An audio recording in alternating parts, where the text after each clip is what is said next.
Bonjour à toutes et à tous, bienvenue sur Grand Lille TV, ravi d'être en votre compagnie en cette matinée. Nous sommes le jeudi 18 avril, il est tout juste 7h30. Bon réveil, bonne matinée à toutes et à tous, bon courage si vous partez travailler et bon appétit peut-être si vous prenez votre petit déjeuner en notre compagnie. Voici en 10 minutes un tour complet de l'actualité près de chez vous, le journal de la rédaction ce matin, plus la météo et l'infotrafic.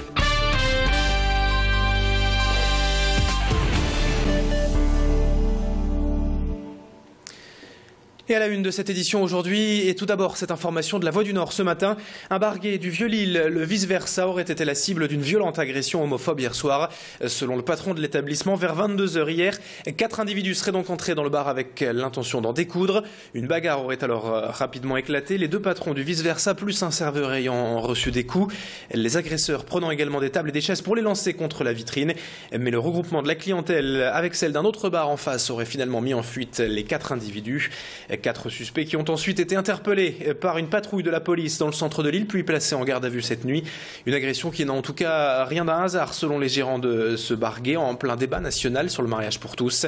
Ils remarquent en effet de plus en plus de violence à leur encontre depuis plusieurs semaines.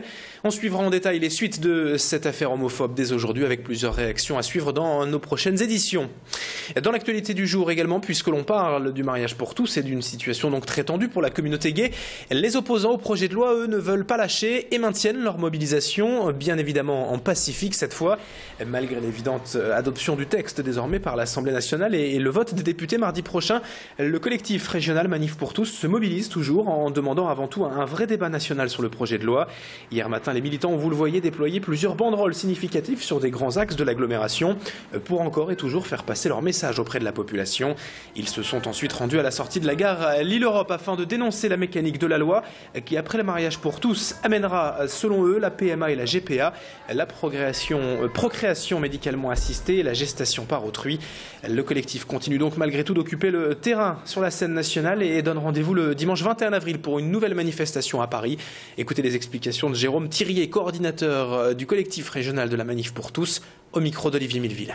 L'ensemble de la population française, avec le dernier sondage BVA qui montre que 55% des Français sont contre ce projet de loi, ça date de vendredi, et l'accélération que le gouvernement fait montre bien que le gouvernement essaye de gagner du temps pour pas que la population soit de mieux en mieux informée et de plus en plus contre ce projet de loi.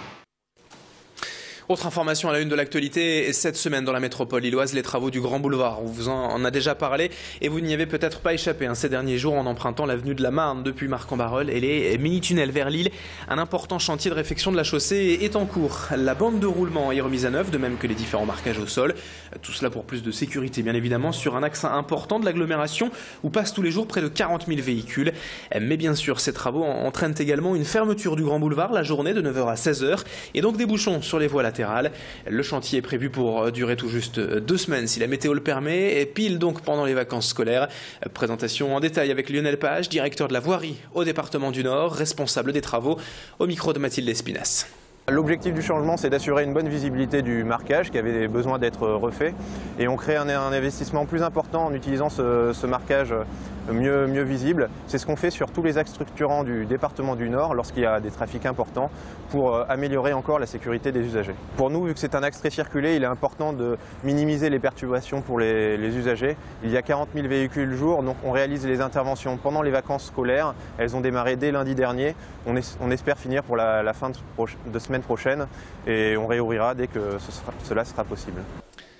Dans le reste de cette édition, à présent ce matin sur Grand Lille TV, l'appel de l'association Nord-Pas-de-Calais et Tchernobyl aux familles nordistes pour accueillir des enfants ukrainiens cet été dans la région. Depuis 20 ans, déjà plus de 200 enfants issus de la région infectés de Tchernobyl sont en effet venus se ressourcer dans le Nord et se refaire une santé. Mais cette année, 15 jeunes Ukrainiens n'ont pas encore trouvé de famille d'accueil. Exemple avec Yannick Sillon, pompier nordiste qui depuis 4 ans maintenant reçoit durant près d'un mois la petite Tetiana, 13 ans et qui viendra passer cette année son 4e été dans la région. Depuis ces quelques années, une véritable relation d'amitié est née entre la petite fille ukrainienne et sa famille nordiste qui s'écrivent désormais tous les mois. Alors pour accueillir un enfant ukrainien, il n'y a pas de critères particuliers, il faut juste être disponible l'été durant 25 jours pendant les grandes vacances pour l'accueillir comme il se doit. Renseignements sur internet sur tchernobylenfant.com et avec les explications de ce père de famille, Yannick Sillon, au micro d'Adélaïde Bollard. Ça permet aussi de se mettre un petit coup de pied au cul, si je puis dire. On reste pas casanier à la maison. On se dit qu'on a fait venir un enfant de si loin, c'est pas pour le mettre devant une télé. Donc on a une belle région, grande région, ou alors même un très beau pays.